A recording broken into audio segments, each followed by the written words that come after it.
اور خالی زبان سے یا اللہ میری توبہ کہے اور دل میں گناہ چھوڑنے کا ارادہ ہی نہیں ہے، تو فرماتے ہیں کہ معصیت را خندہ می آیت زا استغفار ما، ایسی توبہ پر سب سے پہلے اسے توبہ کرنی چاہیے کہ یہ توبہ تو خود توبہ کے قابل ہے، یہ توبہ نہ ہوئی یہ تو معاذ اللہ مذاق بن گیا، کہ دل میں تو یہ ارادہ ہے کہ جب موقع ملے گا گناہ کروں گا، جب موقع ملے گا جھوٹ بولوں گا، جب موقع ملے گا حق چھینوں گا، جب موقع آئے گا ملاوٹ کرنے کا ملاوٹ کر دوں گا، جب موقع آئے گا ظلم ڈھانے کا ظلم کر دوں گا، بس موقع ملنے کی دیر ہے رشوت کے ریکارڈ قائم کر دوں گا، کرپشن کی پرانی اگلی پچھلی ساری کسریں نکال دوں گا۔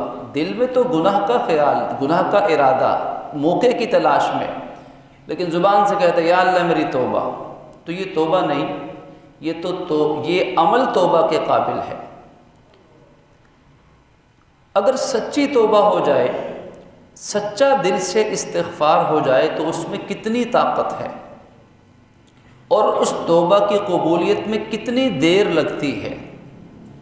اللہ رب العزت کی رحمت پہ قربان جانے کو جی چاہتا ہے کہ بندہ کے سچے استغفار میں تو دیر ہو سکتی ہے، اللہ تعالیٰ کی بارگاہ سے مغفرت ملنے میں کوئی دیر نہیں ہے۔ جو ہی جس لمحے بندے نے توبہ کی، جس لمحے سچی توبہ استغفار کیا، اسی لمحے اسی وقت میں اگر وہ قسم بھی اٹھائے تو قسم سچی ہوگی کہ اللہ نے توبہ قبول فرما لی ہے، کوئی دیر نہیں ہے۔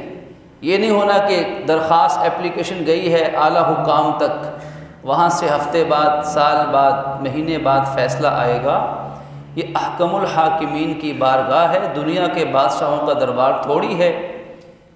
یہاں تو احکم الحاکمین کی مغفرت بندوں پر برسنے کے لیے تیار ہے، لیکن بندہ توبہ کرے گا تو۔ قرآن کہتا ہے اکثر گناہ تو اللہ بغیر توبہ کے معاف کر دیتا ہے۔ بندوں کی اکثر خطائیں، قرآن کا بیان ہے کہ اکثر خطائیں اللہ بغیر توبہ کے معاف کرتا ہے، کیونکہ اگر اللہ اکثر خطاؤں پر پکڑ کرنے لگ جائے تو زمین پر کوئی چلنے پھرنے والا، سانس لینے والا باقی نہ رہے۔ وہ بہت کم خطاؤں پر پکڑتا ہے، اور پکڑتا بھی کب ہے؟ جب بندہ استغفار چھوڑ دیتا ہے۔ قرآن کا یہ بھی بیان ہے، صرف میں اشارہ کرتا جاؤں گا اس لیے وقت کم ہے، اگر ہم تفصیلات میں جائیں تو پھر شاید ایک آدھی بات کہنا ہی ممکن ہو۔ قرآن کا بیان ہے کہ جب تک کوئی قوم توبہ استغفار سچے دل سے کرتی رہے، جتنی مرضی گنہگار ہو، اللہ اس پہ عذاب نہیں اتارتا جب تک وہ استغفار نہ چھوڑے۔ جب وہ قوم استغفار چھوڑ دے، توبہ چھوڑ دے، تو تب اللہ کا عذاب اترنا یقینی ہو جاتا ہے۔ اور پچھلی قوموں میں سے جب تک جو قوم استغفار کرتی رہی، اللہ نے کسی قوم پہ عذاب نہیں اتارا۔ جتنی قوموں پر عذاب آئے، کسی کے چہرے مسخ، کسی پر آگ کی بارش، کسی پر پتھروں کی بارش، کسی پر خون کی بارش، کسی پر فرشتے کی چیخ، کسی کو پہاڑوں تلے کچل دیا گیا، کسی کو پانیوں کا عذاب دے دیا گیا، کسی میں خانہ جنگی پیدا کر دی گئی، کسی پہ فرشتے کی چیخ آئی، طرح طرح کے جو عذاب آئے، یہ سب عذاب صرف ان قوموں پر آئے جن قوموں نے استغفار کرنا چھوڑ دیا تھا۔ ان میں اچھے نیک لوگ ہوں گے، ہو سکتا ہے 100% گنہگار نہ ہو سکتا ہے 2%، 4% نیک لوگ ہوں ان میں، لیکن وہ لوگ بھی وہ تھے جو صرف اپنی انفرادی عبادت کر کے مطمئن تھے، خوش تھے کہ بس ہم نے اپنا کام کر دیا۔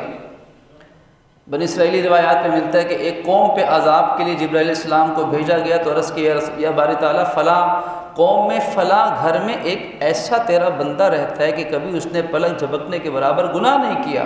فرمایا اسی سے میرے عذاب کا آغاز کرو، کیونکہ اتنا عرصہ وہ قوم کے گناہ دیکھتا رہا لیکن کبھی اس نے کسی کو منع نہیں کیا، یعنی برائی سے نہیں روکا، اور برائی کو ہوتے دیکھ کر وہ دل میں برا بھی نہیں سمجھا، اپنے چلا کشیوں میں لگا ہے، اپنا مصلی بچھا کے بیٹھا ہے، لیکن معاشرے میں ہونے والی برائیوں پر جو اس سے ہو سکتا تھا وہ تو کرنا چاہیے تھا۔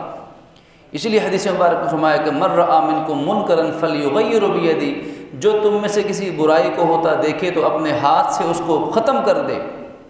یہاں پاور، اتھارٹی، انتظامیہ، حکومت، پولیس، عدلیہ، سرکار، ان کا یہ سوال ہے کہ وہ اللہ کے ہاں جواب دہ ہیں کہ جس افسر کے علاقے میں گناہ پنپتے ہوں گے، رشوت کے اڈے ہوں گے، جعل سازیاں ہوں گی، وہ روز قیامت اللہ کے ہاں پکڑا جائے گا۔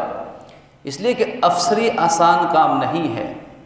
حکومت کے لیے لوگ جانیں قربان کرتے ہیں، طلب میں تڑپتے ہیں۔ حکومتیں مل جانا یہ کوئی اتنا آسان کام نہیں ہے کہ یوں ہی سیٹ پر بیٹھ کے چند سالوں بعد نیچے اتر آئیں گے۔ اللہ کے ہاں ایک ایک ذمہ داری کا حساب ہونے والا ہے کہ تمہارے ہوتے ہوئے معاشرے کے اندر یہ جرائم، یہ قانون شکنیاں، یہ گناہ، یہ مسائل کھڑے ہوتے رہے، تم نے طاقت کس لیے حاصل کی تھی؟ تو یہ اہل اقتدار، اہل اختیار کا فریضہ ہے کہ فَلْيُغَيِّرْهُ بِيَدِهِ، کہ اس برائی کو اپنی طاقت، اتھارٹی استعمال کر کے اس برائی کو معاشرے میں سے ختم کیا جائے۔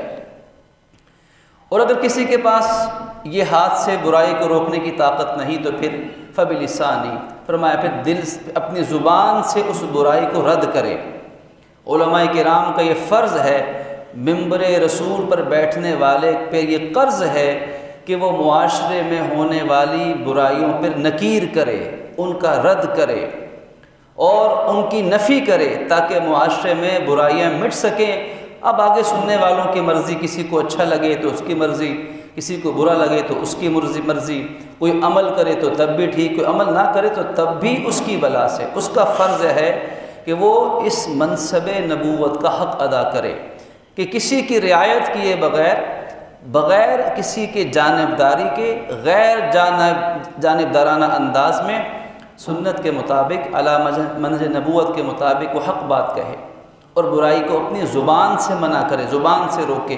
کسی میں اگر یہ طاقت بھی نہیں تو فبی قلبی، آخری مرحلہ یہ کہ اس کو اپنے دل سے، کم از کم دل میں تو برائی کو برا سمجھے۔ اب جب تک ایک انسان اپنی ذاتی توبہ تو کرتا ہے، ذاتی طور پر استغفار تو کرتا ہے، لیکن معاشرے میں پھیلنے والی برائیاں، جرائم، ان کو روکنے کی پوری کوشش نہیں کرتا، تو جب اس قوم پہ اللہ کا عذاب آئے گا تو اس عذاب کی گرفت میں یہ صوفی بھی آ جائے گا، یہ نمازی اور یہ حاجی بھی آئے گا، کیونکہ اس نے اپنی انفرادی عبادت کی، لیکن اپنی ذاتی توبہ کی، لیکن معاشرے کو توبہ کی طرف لانے میں اس نے کوئی کردار ادا نہیں کیا۔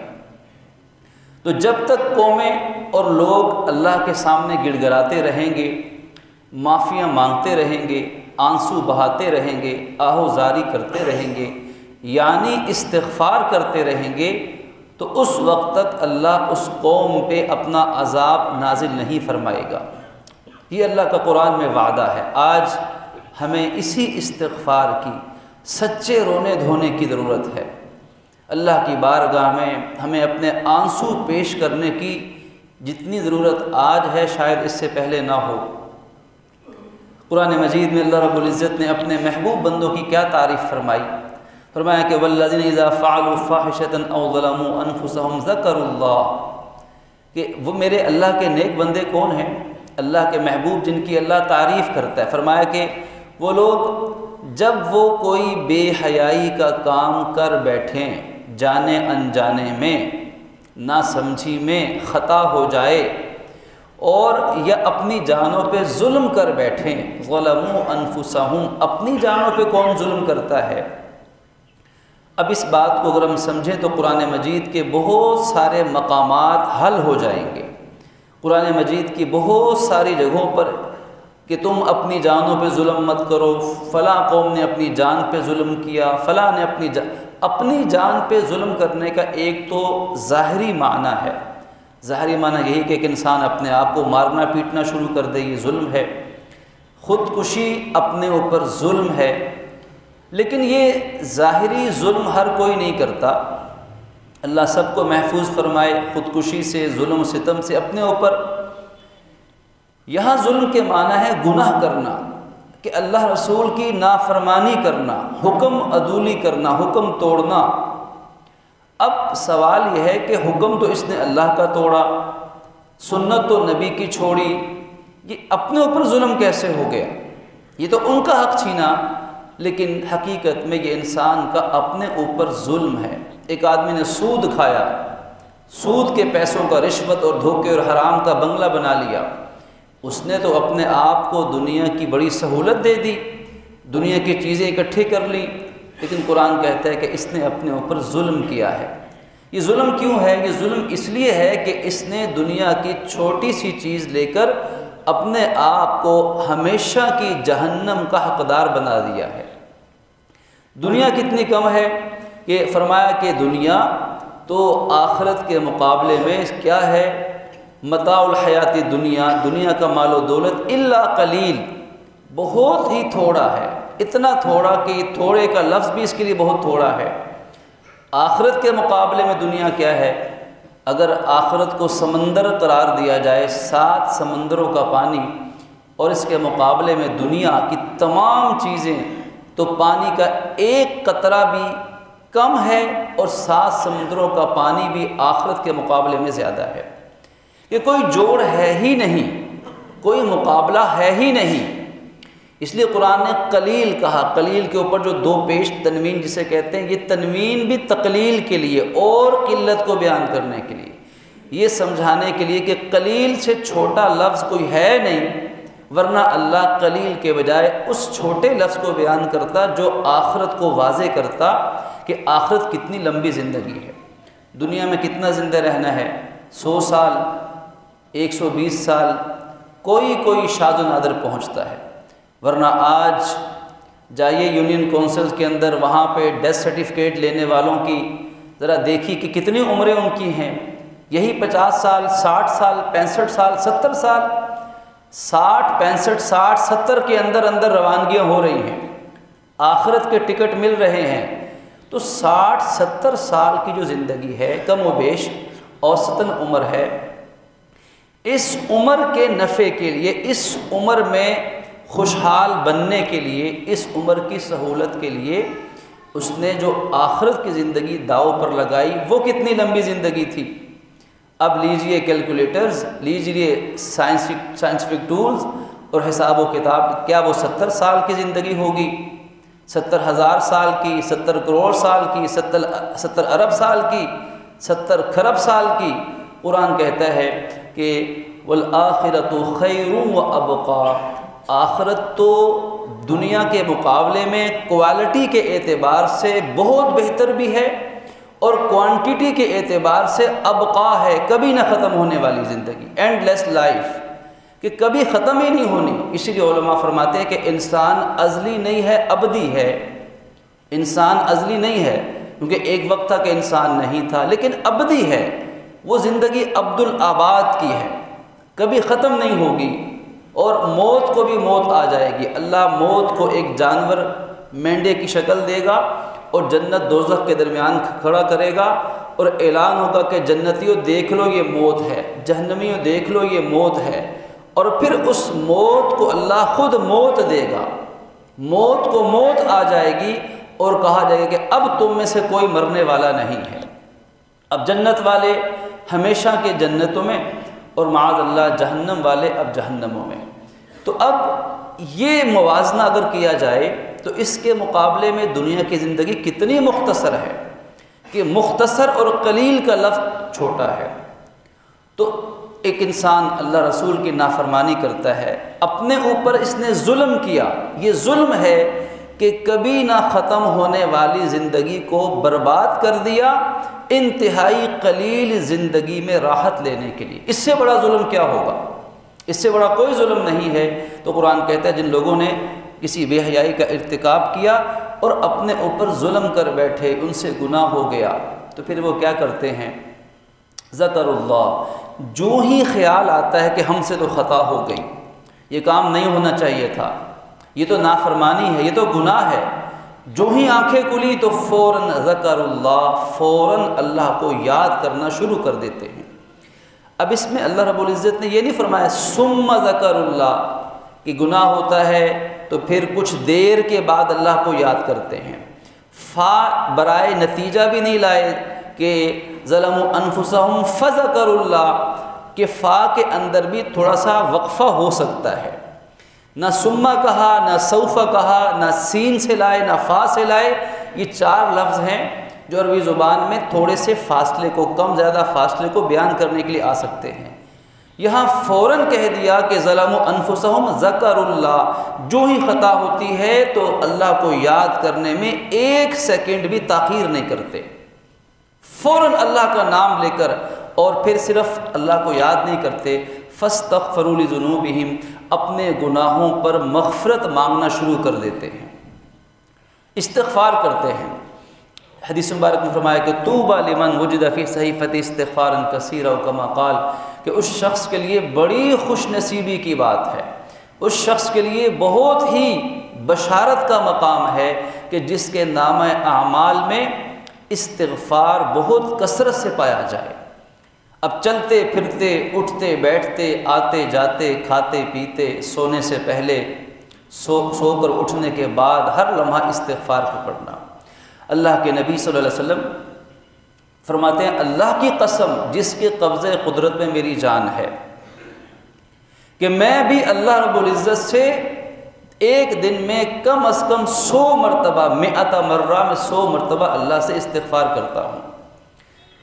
تو اللہ کے نبی اگر 100 مرتبہ اللہ سے استغفار کریں، یا اللہ مغفرت فرما دے، یا اللہ معاف فرما دے، یا اللہ تو بخش دے، یا اللہ تو توبہ قبول کر لے، جن کی خطائیں تھی ہی نہیں، اگر بالفرض تھی بھی تو تب بھی اگلی پچھلی خطائیں اللہ نے درگزر فرمائیں، تو آپ بھی استغفار کر رہے ہیں۔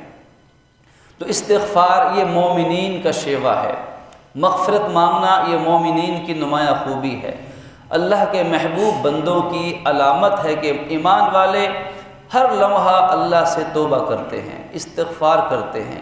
یہ مشکلات سے نکلنے کا اہم ترین حل ہے، قحط سالی کو دور کرنے کا، مہنگائی کو دور کرنے کا، دنیا آخرت کی خوشحالی لینے کا بہترین طریقہ استغفار ہے۔ اپنے گناہوں پہ دل میں ندامت اور افسوس لے کر آنا۔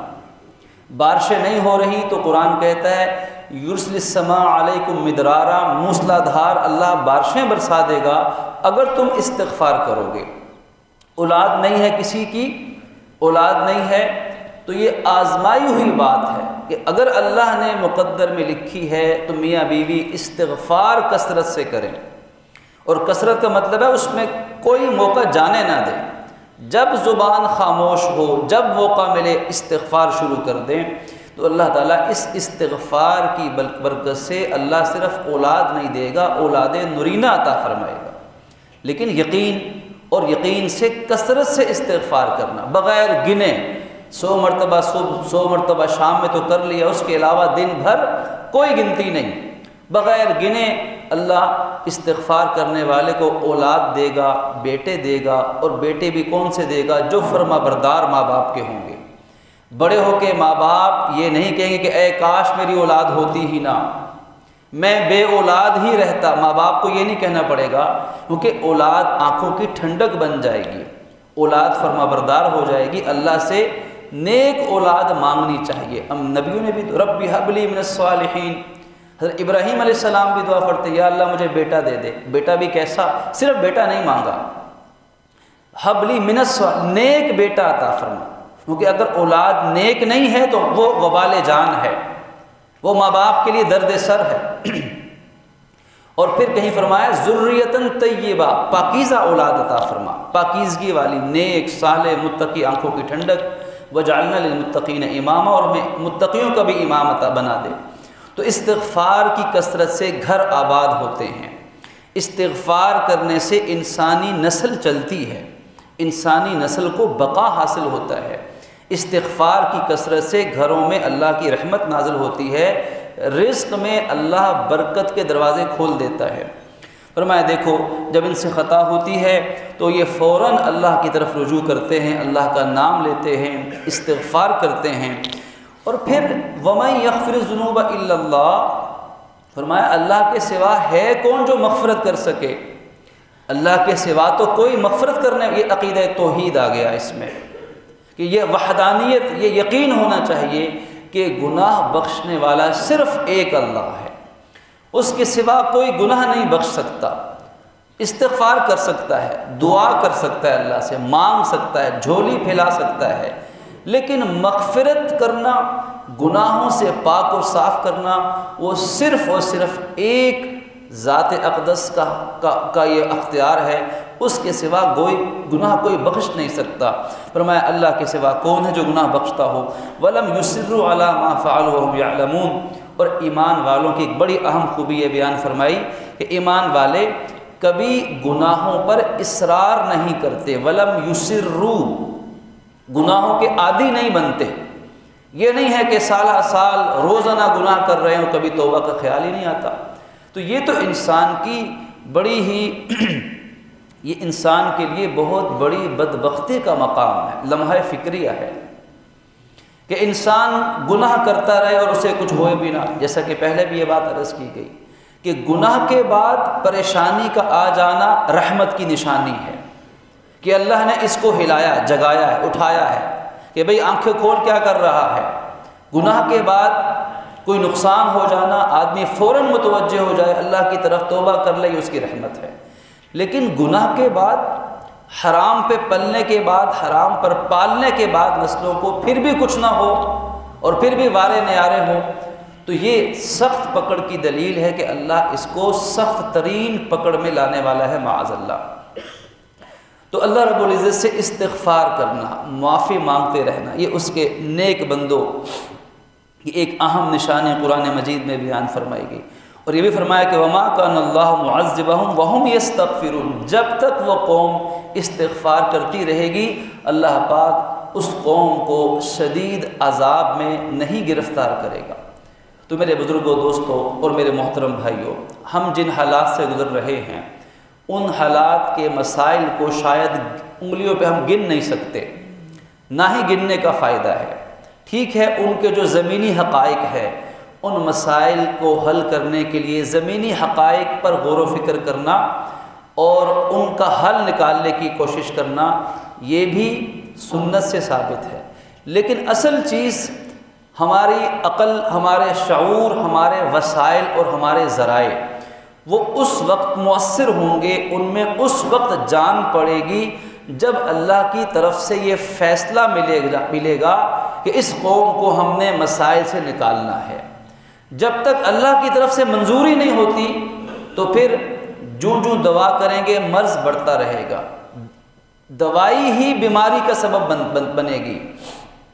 اس لیے اللہ سے منظوری لینے کا طریقہ استغفار کرنا، اپنی خطاؤں پر اللہ کے سامنے رونا۔ اجتماعی جمعے کا دن ہوتا ہے، اس میں ہم مل کر اللہ سے معافی مانگیں، ہم اجتماعی توبہ کریں، اپنے گھروں کے اندر اجتماعی مل کر سب خاندان والے اللہ سے توبہ کریں، دفاتر کے اندر تمام لوگ اکٹھے ہو جائیں، مارکیٹس میں تمام دکاندار اکٹھے ہو جائیں، کوئی بھی ایسا موقع آئے تو مل کر اجتماعی توبہ اللہ کے حضور پیش کریں، استغفار کی کثرت کریں۔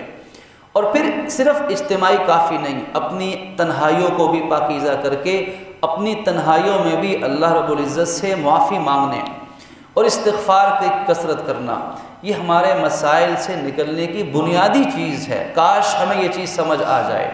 اور پھر یہ شعبان المعظم کا مہینہ شروع ہو چکا ہے، اس شعبان کے مہینے کی برکتیں مانگنی چاہیے۔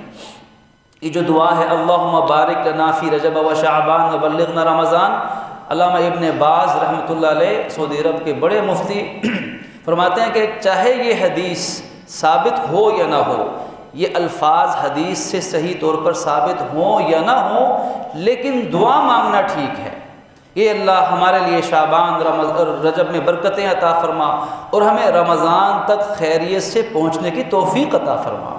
تو اس لیے اس دعا کا چاہے سنت سمجھ کر نہ مانگے، لیکن پھر بھی اس دعا کا خوب اہتمام کیا جائے۔ اس شعبان کے مہینے میں رجب گزر گیا، یا اللہ شعبان ہے، اس میں ہمیں برکتیں عطا فرما، ہم توبہ کرتے ہیں، ہمیں رمضان تک جب ہم پہنچیں تو ہم خیر و سلامتی سے وہ مہینہ گزار سکیں، ہمیں مسائل سے نجات مل چکی ہو۔ اور پھر شعبان المعظم کا جو مہینہ ہے، خاص طور پر 15 شعبان تک، جو پہلے 15 دن ہیں شعبان کے، ان مہینوں میں ان دنوں میں روزے کی کوشش کرنا۔ بہت ساری روایات ہیں جن روایات سے یہ پتہ چلتا ہے کہ نبی مکرم علیہ الصلاۃ والسلام رمضان المبارک کے بعد جس مہینے میں سب سے زیادہ روزے رکھتے تھے وہ یہ شعبان المعظم کا مہینہ تھا۔ خاص طور پر پہلے نصف میں، پہلے آدھے شعبان کے مہینے میں حضور مسلسل روزے، نفلی روزے رکھا کرتے تھے، اور 15ویں شعبان کے روزے کی فضیلت تو بعض احادیث کے مجموعے سے ثابت ہے، اور 15 شعبان کے بعد بھی اگر کوئی رکھنا چاہے تو جائز ہے، سوائے اس بندے کے لیے کہ جو اگر 15 شعبان کے بعد روزہ رکھے یا شعبان کے آخری دنوں میں روزہ رکھے تو اس روزے سے جسم میں نقاہت اور کمزوری ہو، جس سے رمضان کے فرض روزے چھوٹنے کا خطرہ ہو، تو اس کے لیے شعبان کے آخری دنوں میں روزہ رکھنا منع ہے، مکروہ ہے۔ لیکن اگر کسی کا ایسا مسئلہ نہ ہو تو رکھ سکتے ہیں، نفلی روزے ہیں، لیکن خاص طور پر پہلے 15 شعبان کے دنوں میں روزوں کا اہتمام کرنا اور راتوں کی عبادت کی عادت ڈالنا، استغفار کرنا، اللہ کے حضور اپنی تنہائیوں میں اپنی آہوازاری کو پیش کرنا، یہ شعبان کا وظیفہ ہے۔ اس میں ہمیں رمضان کی تیاری کا سبق بھی ملتا ہے، ہم ذہنی طور پر رمضان کے لیے تیار ہوتے ہیں اور ایمانی طور پر رمضان کے لیے تیار ہوتے ہیں۔